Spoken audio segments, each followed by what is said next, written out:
नमस्कार विद्यार्थी मित्रांनो, मी डॉक्टर सचिन पवार, सहाय्यक प्राध्यापक भूगोल विभाग, राब नारायणराव बोरावके महाविद्यालय, श्रीरामपूर। आजच्या तासाला आपण पाहणार आहोत SYBA या वर्गातील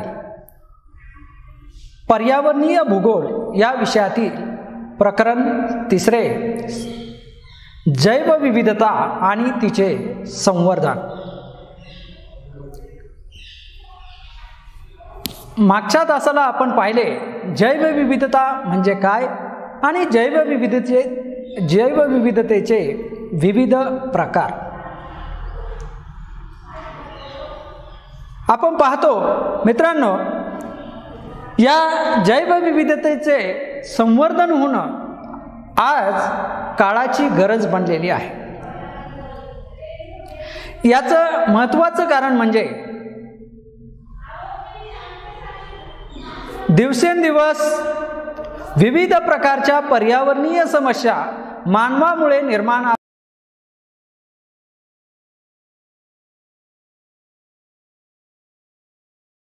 प्रक्रियांचा परिणाम मानवाच्या सभोवताली असणाऱ्या पर्यावरणावर आणि विशेषतः जैविक घटकांवर होताना आपल्याला पाहावयास मिळतो। आपल्याला माहिती आहे की नैसर्गिकरित्या जैवविविधता म्हणजे एक मानवाला मिळालेली एक प्रकारची नैसर्गिक देणगीच आहे। कारण मानवाचे संपूर्ण जीवन हे या विविध प्रकारच्या जैवविविधतेवर अवलंबून असलेलं आपल्याला दिसून येतं। आणि फक्त अवलंबूनच नाही तर मानवाच्या अस्तित्वासाठी, त्याचबरोबर मानवाच्या विकासासाठी देखील जैवविविधता असणं हे अत्यंत गरजेचं आहे। परंतु अलीकडे आपण भारताच्या संदर्भात जर उदाहरण पाहायचे झाले तर आपण पाहतो जगाच्या एकूण 12 अति संवेदनशील किंवा ज्याला आपण म्हणतो संवेदनशील जैवविविधता असलेल्या क्षेत्रापैकी भारतातील 2 जैवविविधता असणारे क्षेत्र यांचा समावेश संवेदनशील क्षेत्रामध्ये केलेला आहे। ही 2 संवेदनशील क्षेत्र कोणती तर प्रामुख्याने आपल्या भारताच्या पश्चिमेला असणारा पश्चिम घाट किंवा दुसरा जो जैवविविधता असणारा प्रदेश म्हणजे त्या ठिकाणी आपला उत्तर पूर्वेकडील हिमालयीन प्रदेश। मात्र अलीकडे मानवाच्या अतिरिक्त हस्तक्षेपामुळे आपल्याला असं लक्षात दिसून येईल की आपल्या भारतातील या 2 संवेदनशील जैवविविधता असलेल्या ठिकाणची देखील जैवविविधता जवळपास 86% कमी झालेली आपल्याला पाहावयास मिळते। बघा, जगाच्या संदर्भात आपण पाहायचं झालं तर भारतातील ही 2 प्रमुख अशा पद्धतीची जैवविविधता असणारी ज्याला आपण म्हणू संवेदनशील क्षेत्र आहेत, हॉटस्पॉट आहेत। मात्र त्या ठिकाणची देखील जैवविविधता आज संपुष्टात येण्याच्या मार्गावर आहे। बऱ्याचशा वनस्पतीच्या जाती असतील, प्रजाती असतील, प्राण्यांच्या जाती असतील, प्रजाती असतील, या संपुष्टात येण्याच्या मार्गावर आहेत। म्हणून या जैवविविधतेचा ऱ्हास आपल्याला होताना दिसून येतो। म्हणून आजच्या तासाला आपण या जैवविविधतेचा ऱ्हास नेमका का होत आहे, त्यामागची कारणं कोणकोणती आहेत तर त्याचा मागोवा घेणार आहोत। तर या ठिकाणी मी जैवविविधतेचा ऱ्हास होण्याची काही प्रमुख कारणे या ठिकाणी दिलेली आहेत। तर आपण त्यांचा मागोवा आता थोडक्यात घेऊयात। तर पहिलं महत्त्वाचं कारण म्हणजे भूरूपामध्ये होणारा बदल। आपण पाहतो नैसर्गिक किंवा भौगोलिक ज्या पद्धतीची भूप्रदेशाची रचना असते, या भूप्रदेशाच्या रचनेमध्ये मानवाने हस्तक्षेपाने विविध प्रकारचे बदल आज केलेले आहेत। थोडक्यात सांगायचं झालं तर मानव आपल्या विकासाच्या नावावर विविध प्रकारच्या सोयी सुविधा निर्माण करण्याच्या नावावर या विविध प्रकारच्या भूमी स्वरूपामध्ये बदल करतो आहे. बघा, मग लोकसंख्या वाढ त्या ठिकाणी होत असतानाच मानव शहरीकरण त्या ठिकाणी होत आहे. घरे बांधण्यासाठी मोठ्या प्रमाणावर वनांची त्या ठिकाणी कटाई केली जात आहे.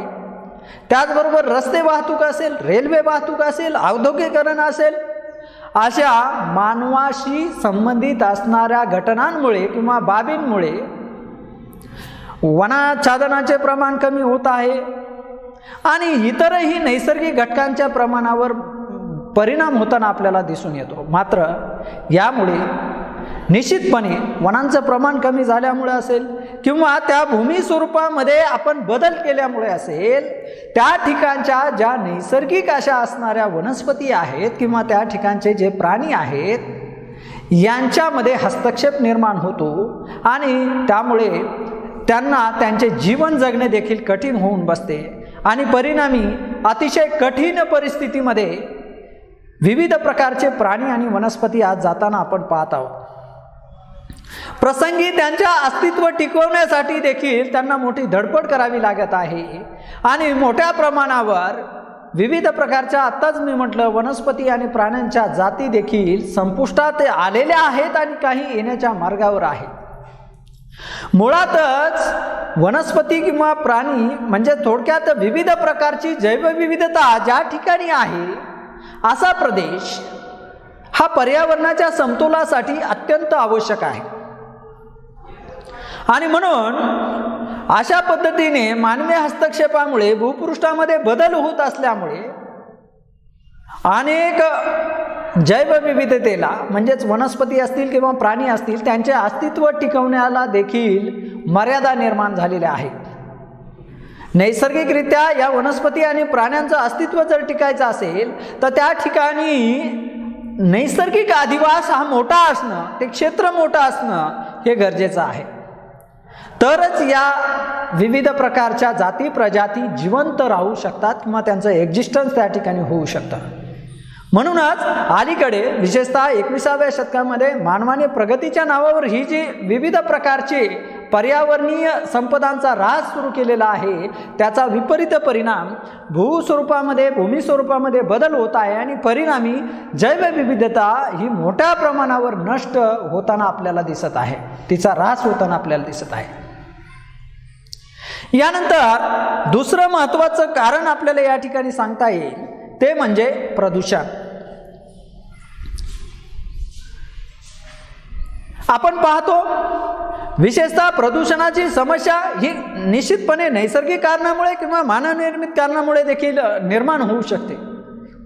मात्र अलीकडच्या काळामध्ये नैसर्गिक कारणाव्यतिरिक्त मानवी कारणांमुळे मोठ्या प्रमाणावर प्रदूषणामध्ये वाढ झालेली आपल्याला दिसून येते.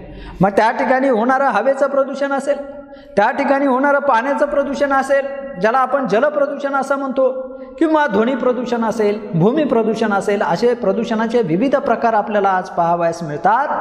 आणि या प्रदूषणामुळे निश्चितपणे ज्या ठिकाणी हे प्रदूषण घडून येतं त्या भागामध्ये, त्या प्रदेशामध्ये, त्या भौगोलिक क्षेत्रामध्ये अस्तित्वात असणारी जैवविविधता, त्या जैवविविधतेमध्ये अडथळे निर्माण झालेले आपल्याला दिसून येतात आणि परिणामी अनेक प्रकारच्या वनस्पती असतील किंवा प्राणी असतील तर यांचा ऱ्हास या प्रदूषणामुळे होताना आपल्याला पाहावयास मिळतो.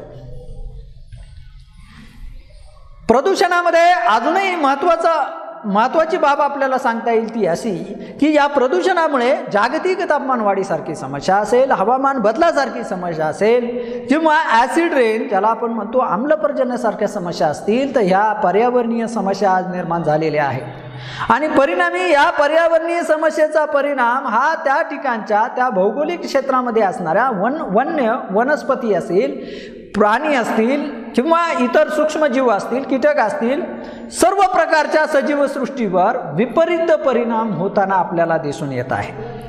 आणि म्हणूनच प्रदूषणासारखी समस्या किंवा हे एक अत्यंत महत्त्वाचं कारण आहे की ज्यामुळं आपल्याला जैवविविधतेचा ऱ्हास होताना आपण आज पाहतो. याचे अजून एक उदाहरणादाखल सांगता येईल. बघा, ॲसिड रेन ज्या भागामध्ये होतो किंवा ज्याला आपण म्हणू की आम्लपर्जन्य पडतो, अशा भागामधील वनस्पती जीवनावर त्याचा परिणाम होतो आणि त्यामुळे वनस्पतीची वाढ असेल किंवा त्या ठिकाणी जाती प्रजाती देखील नष्ट होतात आणि त्याचा विपरीत परिणाम त्यावर अवलंबून असणारे इतर प्राणी असतील, त्यांचे अधिवास असतील किंवा त्याला आपण म्हणतो नैसर्गिक त्यांची निवासस्थाने असतील, ही देखील नष्ट होत चाललेली आहेत आणि परिणामी त्यांचं अस्तित्व धोक्यात आलेलं आपल्याला दिसून येतं. म्हणूनच प्रदूषण हे देखील अत्यंत महत्त्वाचं कारण आहे की ज्यामुळं जैवविविधतेचा अलीकडे ऱ्हास होताना आपण पाहतो आहोत. यानंतर तिसरं महत्त्वाचं कारण आपल्याला या ठिकाणी सांगता येईल ते म्हणजे अन्य प्रदेशातील वनस्पती आणि प्राणी यांचं होणारं स्थानांतर किंवा स्थलांतर. निश्चितपणे निसर्गाच्या समतोलासाठी विविध प्रकारची जैवविविधता असणं गरजेचं आहे. मात्र ज्या वेळेस एखाद्या भौगोलिक क्षेत्रामध्ये विशिष्ट क्षेत्रामध्ये दुसऱ्या एखाद्या प्रदेशातील ज्या वेळेस वनस्पती किंवा प्राणी यांचं स्थानांतरण होतं किंवा प्राण्यांचं स्थलांतर होतं, त्यामुळे त्या नैसर्गिक म्हणजे ज्या वस्तुस्थिती अशी असते की ज्या ठिकाणी अस्तित्वात असलेल्या वनस्पती किंवा प्राण्यांच्या जाती प्रजाती आहेत त्यांच्यामध्ये देखील काही वेळेस अडथळे निर्माण होऊ शकतात. म्हणजे यामुळे निश्चितपणे जुन्या किंवा मूळच्या ज्या वनस्पती आहेत त्यांच्यापेक्षा इतर वनस्पतींची वाढ त्या ठिकाणी होऊ शकते. परिणामी मूळ वनस्पती त्या ठिकाणी धोक्यात येतात. त्याच पद्धतीने अनेक विविध प्रकारचे प्राणी ज्यावेळेस एका परिसंस्थेतून दुसऱ्या परिसंस्थेत स्थानांतरित होतात त्यांच्या जीवनासाठी, अस्तित्वासाठी, अशा वेळेस त्याचा परिणाम त्या ठिकाणी किंवा त्या परिसंस्थेत असलेल्या इतर प्रकारच्या प्राण्यांवर होतो. त्यांच्या जाती प्रजाती देखील नष्ट होताना आपल्याला दिसून येतात. म्हणजे काही वेळेस त्याचा पॉझिटिव्हही परिणाम होतो, मात्र काही वेळेस आपल्याला मोठ्या प्रमाणावर निगेटिव्ह परिणाम किंवा ज्याला आपण म्हणतो की त्याचा विपरीत परिणाम होताना आपल्याला दिसून येतो. कारण प्रत्येक भौगोलिक क्षेत्र हे विशिष्ट प्रकारच्या परिसंस्थेसाठी, जैवविविधतेसाठी अनुकूल असलेलं आपल्याला दिसून येतं. परिणामी ज्यावेळेस विविध प्रकारच्या इतर वनस्पती किंवा प्राण्यांचा त्याच्यामध्ये हस्तक्षेप होतो त्यावेळेस मूळच्या ज्या जाती प्रजाती आहेत त्यांच्यामध्ये आपल्याला त्यांचा देखील ऱ्हास झालेला आपल्याला पाहावयास मिळतो. तर हा एक अत्यंत महत्त्वाचं कारण आपल्याला सांगता येईल. त्यानंतर पुढचं महत्त्वाचं कारण या ठिकाणी सांगता येईल ते म्हणजे असं की साधन संपदेचा अतिरिक्त प्रमाणामध्ये होणारा वापर. बघा मित्रांनो, आपण पाहतो नैसर्गिक विविध प्रकारच्या संपदा आपल्याला दिसून येतात ज्या जैविक आहेत, अजैविक अशा स्वरूपाच्या आहेत. मानवाला त्याच पद्धतीने निसर्गातील वनस्पती असतील, प्राणी असतील किंवा इतर सूक्ष्मजीव असतील किंवा कीटक असतील किंवा इतर सर्व प्रकारच्या सजीव सृष्टीसाठी विविध प्रकारची जी संपदा आहे, नैसर्गिक जी विविध घटक आहेत यांची उपलब्धता असणं हे अत्यंत गरजेचं असतं. मात्र अलीकडे काय होऊ लागलेलं आहे, कारण मुख्यत्वे मानवाच्या अतिरिक्त संपदेचा वापरामुळे किंवा विविध प्रकारच्या साधन संपदेचा अतिरिक्त प्रमाणात वापर झाल्यामुळे त्या संपदांचा ऱ्हास होत आहे. परिणामी त्या संपदांवर अवलंबून असणाऱ्या वनस्पती किंवा वन्यजीव आणि प्राणीजीव यांचा देखील, पशुपक्षी असतील किंवा इतर घटकांचा देखील त्या ठिकाणी ऱ्हास होताना आपल्याला दिसून येत आहे. बघा, साधन संपदेमध्ये विविध प्रकारची साधन संपदा, मग जलसंपदा आहे, हवा ही एक देखील संपदा आहे, त्या ठिकाणची असणारी वन ही देखील संपदा आहे, एक खनिज संपदा देखील आपल्याला सांगता येईल, प्राणी पशुपक्षी हे सर्व संपदेमध्ये वनसंपदा आहे.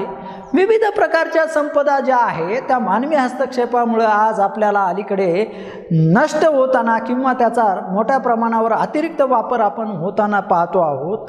आणि त्याचा परिणाम म्हणून आपल्याला असं लक्षात येईल की जैवविविधतेचा ऱ्हास हा मोठ्या प्रमाणावर होताना आपल्याला दिसून येत आहे.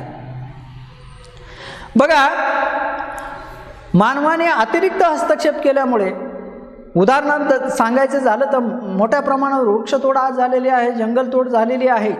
त्याचा परिणाम वन्यजीव, प्राणीजीव, पशुपक्षी यांची निवासस्थाने नष्ट होतच आहेत, मात्र त्यांच्या जाती प्रजाती देखील मोठ्या प्रमाणावर नष्ट होत आहेत. त्याचं अजून दुसरं महत्त्वाचं कारण हे सांगता येईल की मानव आपल्या विविध प्रकारच्या गरजा पूर्ण करण्यासाठी, विशेषतः बघा वनस्पतीपासून विविध प्रकारचे फर्निचर किंवा इतर गोष्टी आपण तयार करत असतो किंवा त्याचा वापर तर करतच असतो, किंवा विकासाच्या नावाखाली आपण वृक्षतोड मोठ्या प्रमाणात करतो. तसंच विविध प्रकारचे प्राणी जे आहेत, या प्राण्यांचा, थोडक्यात वन्य प्राण्यांचा उपयोग मौल्यवान अशा पद्धतीच्या वस्तू असतील किंवा विविध प्रकारच्या मौल्यवान गरजा, त्यापासून निर्माण होणाऱ्या जी संसाधने आहेत त्याचा उपयोग मानव करत असतो. आणि त्यामुळे त्यासाठी मोठ्या प्रमाणावर विविध प्राण्यांची थोडक्यात शिकार केली जाते किंवा आणि या शिकारीतून मग विविध प्रकारचे कायदे असले तरीसुद्धा चुकीच्या मार्गाने, अवैध मार्गाने आपण पाहतो विविध प्रकारच्या प्राण्यांच्या, पशुपक्ष्यांच्या जाती प्रजाती आज नष्ट झालेल्या आपल्याला पाहावयास मिळतात.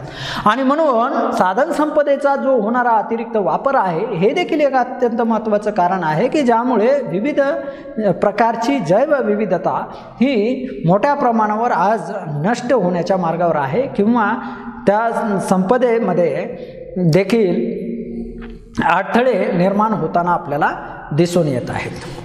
पुढचं महत्त्वाचं आपल्याला कारण या ठिकाणी सांगता येईल लोकसंख्या वाढ.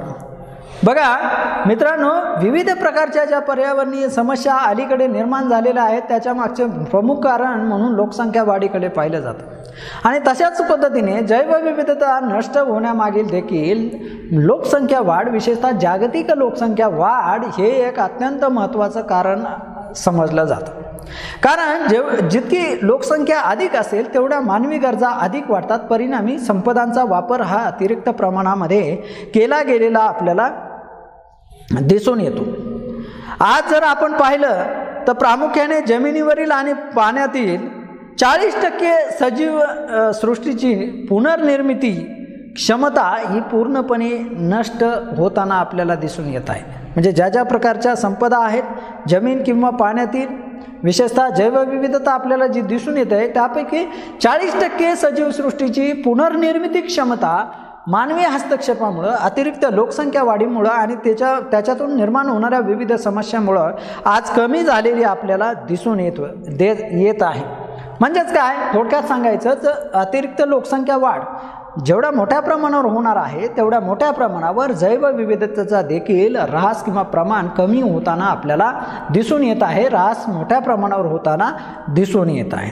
पुढचं महत्त्वाचं आपल्याला कारण सांगता येईल ते म्हणजे सरकारची धोरणं.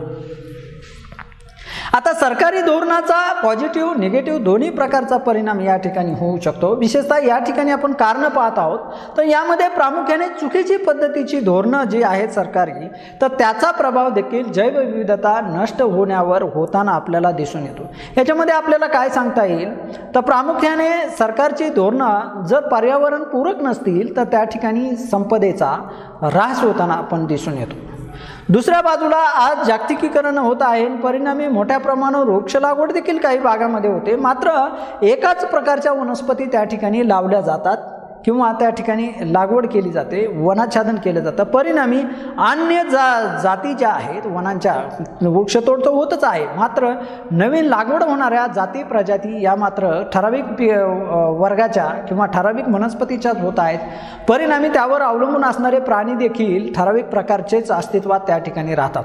म्हणून आपल्याला असं सांगता येईल की सरकारची जी असणारी चुकीची धोरणं असतील तर हे चुकीची धोरणं, विशेषतः व्यापारी दृष्टिकोन ज्या ठिकाणी ज्या देशामध्ये ठेवला जातो अशा ठिकाणी जैवविविधता ही मोठ्या प्रमाणावर कमी झालेली आपल्याला पाहावयास मिळते. पुढचं महत्त्वाचं कारण आपल्याला या ठिकाणी ऱ्हासाचं सांगता येईल ते म्हणजे जागतिक व्यापारी व्यवस्था. बघा मित्रांनो, जगामध्ये जागतिक अशा स्वरूपाचा व्यापार केला जातो, त्याला आपण आंतरराष्ट्रीय व्यापार असं म्हणतो. परिणामी विविध प्रकारची, ज्याला आपण म्हणू की नगदी पिके घेण्याकडे मोठ्या प्रमाणावर कल आज अलीकडे वाढलेला आहे. म्हणजे ज्या उत्पादनातून अधिक प्रमाणात आर्थिक प्राप्ती त्या ठिकाणी होते अशा प्रकारची पिके त्या ठिकाणी घेतली जातात. परिणामी जुन्या ज्या वनस्पतींच्या जाती असतील, प्रजाती असतील, मग धान्याच्या असतील किंवा वनस्पतींच्या असतील, तर यामध्ये नष्ट त्या ठिकाणी होत आहेत किंवा नष्ट होण्याच्या मार्गावर आहेत. दुसऱ्या बाजूला या आंतरराष्ट्रीय व्यापारामुळे आपल्याला असं लक्षात येईल की प्राण्यांपासून निर्माण होणाऱ्या मौल्यवान वस्तू यांचा देखील आंतरराष्ट्रीय व्यापार मोठ्या प्रमाणावर केला जातो. परिणामी ज्या ठिकाणी ही जैवविविधता आहे, प्राण्यांमधील विविधता आहे, बहुतांशी प्राण्यांच्या जाती प्रजाती देखील आज संपुष्टात आलेल्या आहेत आणि काही संपुष्टात येण्याच्या मार्गावर आहेत. जरी शासनाने विविध प्रकारची अभयारण्य असतील, उभयारण्य असतील त्या ठिकाणी निर्मिती केलेली असेल किंवा रिझर्व्ह फॉरेस्ट किंवा ज्याला आपण म्हणतो राखीव वनांची त्या ठिकाणी निर्मिती केलेली असेल, तरी देखील या आंतरराष्ट्रीय किंवा जागतिक व्यापारी व्यवस्थेमुळे आपल्याला असं लक्षात येईल की विविध प्रकारच्या वनस्पती आणि प्राणी यांचा देखील ऱ्हास मोठ्या प्रमाणावर अलीकडे होताना आपण पाहतो आहोत. यानंतर महत्त्वाचं कारण आपल्याला या ठिकाणी सांगता येईल ते म्हणजे साधन संपदेचा होणारा फायदा. विशेषतः जगातील जे विकसित आणि अविकसित देश आपल्याला दिसून येतात त्यापैकी विकसित देशांना या साधन संपदेचा अधिक फायदा होताना आपल्याला दिसून येतो. किंवा दुसऱ्या बाजूने असं म्हणता येईल की विकसित देश या संपदेचा फायदा हा मोठ्या प्रमाणावर घेतात. काही वेळेस तर अतिरिक्त वापर या विविध प्रकारच्या साधन संपदाचा करताना आपण पाहतो आहोत. विशेषतः युरोपीय देश, अमेरिकेसारखा देश किंवा इतर विकसित देशामध्ये विविध प्रकारच्या संपदांचा, साधन संपदा सर्वच प्रकारच्या, पाणी असेल किंवा साधं उदाहरण घ्यायचं झालं तर ऊर्जा असेल, वीज असेल किंवा इंधन असेल, याचा सर्वाधिक वापर या विकसित देशामध्ये केला जातो. मात्र त्या मानाने अविकसित देशाला फारसा फायदा मिळत नाही. अजून एक उदाहरण सांगता येईल की वनस्पती बघा, आपल्याकडे किंवा विकसनशील देशात किंवा अविकसित देशामध्ये आढळणाऱ्या विविध प्रकारच्या औषधी वनस्पती यांचा वापर हा विकसित देशामध्ये मोठ्या प्रमाणावर केला जातो. अगदी नाममात्र किमतीला विकसनशील देशातून, अविकसित देशातून अशा पद्धतीचा औषधी वनस्पती त्या ठिकाणी नेल्या जातात आणि त्याची विक्री परदेशामध्ये, विशेषतः विकसित देशामध्ये मोठ्या प्रमाणावर केली जाते आणि त्यामधून मोठ्या प्रमाणावर आर्थिक उत्पादन त्यांना मिळते. मात्र अविकसित किंवा विकसनशील देशामध्ये तुम्ही म्हणाल तर अशा पद्धतीच्या औषधी वनस्पतींचा फारसा फायदा किंवा त्याच्यातून फारसं उत्पन्न हे लोकांना मिळत नाही. परिणामी असं होतं की ज्या पिकातून किंवा ज्या औषधी वनस्पतीतून आपल्याला उत्पन्न मिळत नाही अशा वनस्पतींची वाढच का करायची, त्याची निर्मितीच का करायची. आणि म्हणून मी या अगोदर एक माहिती दिली होती की विविध प्रकारच्या नगदी पिकाकडे आपण आज जास्त अधिक वळत आहोत किंवा त्याकडे आपला कल आहे. परिणामी अशा पद्धतीने विकसित आणि अविकसित देशातील आर्थिक तफावत किंवा साधन संपत्तीचा जो मिळणारा फायदा आहे तो कमी अधिक मिळत असल्यामुळे अविकसित देशातील लोक देखील किंवा ते देश देखील अशा पद्धतीने या पिकांकडून दुसऱ्या पिकांकडे वळतात आणि परिणामी जैवविविधतेचा त्याच्यामुळे प्रमाण कमी होतं, त्यांचा ऱ्हास होतो. परिणामी त्यावर अवलंबून असणारे इतर प्राणी, पशुपक्षी किंवा इतर सर्व प्रकारचे सजीव यांचं देखील प्रमाण आपल्याला कमी झालेलं पाहावयास मिळतं. आणि सर्वात शेवटी सगळ्यात महत्त्वाचं कारण एक सांगता येईल ते म्हणजे जैवविविधतेच्या महत्त्वाच्या बाबतीत. बघा, आजही समाजामध्ये जैवविविधतेबाबत अज्ञान आहे किंवा त्याचं जे महत्त्व आहे, जे की पर्यावरणाच्या दृष्टीने असेल, मानवाच्या दृष्टीने असेल, आर्थिक दृष्टीने असेल, हे महत्त्वच मुळात या ठिकाणी विशेषतः अविकसित आणि विकसनशील देशामधील लोकांना माहीतच नाही. आणि परिणामी महत्त्व माहीत नसल्यामुळे विविध प्रकारच्या वनस्पती आणि प्राण्यांचा अतिरिक्त वापर किंवा विविध कारणांसाठी वापर हा मोठ्या प्रमाणावर केला जातो. मात्र त्याचं जतन करणं किंवा त्याच्यामध्ये वाढ करण्यासाठी अतिरिक्त किंवा फारसे प्रयत्न केले जात नाहीत. आणि त्याचा परिणाम म्हणून अशा भागामध्ये, ज्या भागामध्ये अज्ञान आहे जैवविविधतेबाबत किंवा त्याचं महत्त्व फारसं लोकांना, जनतेला माहीत नाही, अशा भागामध्ये जैवविविधतेचा ऱ्हास झाल्याशिवाय राहत नाही. परिणामी अलीकडे अशा भागामध्ये मोठ्या प्रमाणावर जैवविविधतेचा ऱ्हास होताना आपण पाहत आहोत. आणि म्हणून हे एक महत्त्वाचं कारण आहे. लोकांमध्ये जनजागृती होणंही गरजेचं आहे. जनजागृती नाही, लोकांमध्ये जैवविविधतेचं महत्त्व फारसं नाही. आणि म्हणून त्याबद्दल देखील अधिक जागरूकता निर्माण करणं हे देखील अत्यंत महत्त्वाचं बनलेलं आपल्याला दिसून येतं. तर अशा पद्धतीने आजच्या तासाला आपण पाहिले जैवविविधता आणि तिचे संवर्धन या टॉपिकमधील महत्त्वाचा मुद्दा म्हणजे जैवविविधतेचे ऱ्हासाची कारणं, त्यामध्ये काही प्रमुख कारणे या ठिकाणी आपण पाहिली. आजच्या तासाला आपण याच ठिकाणी थांबूयात. धन्यवाद.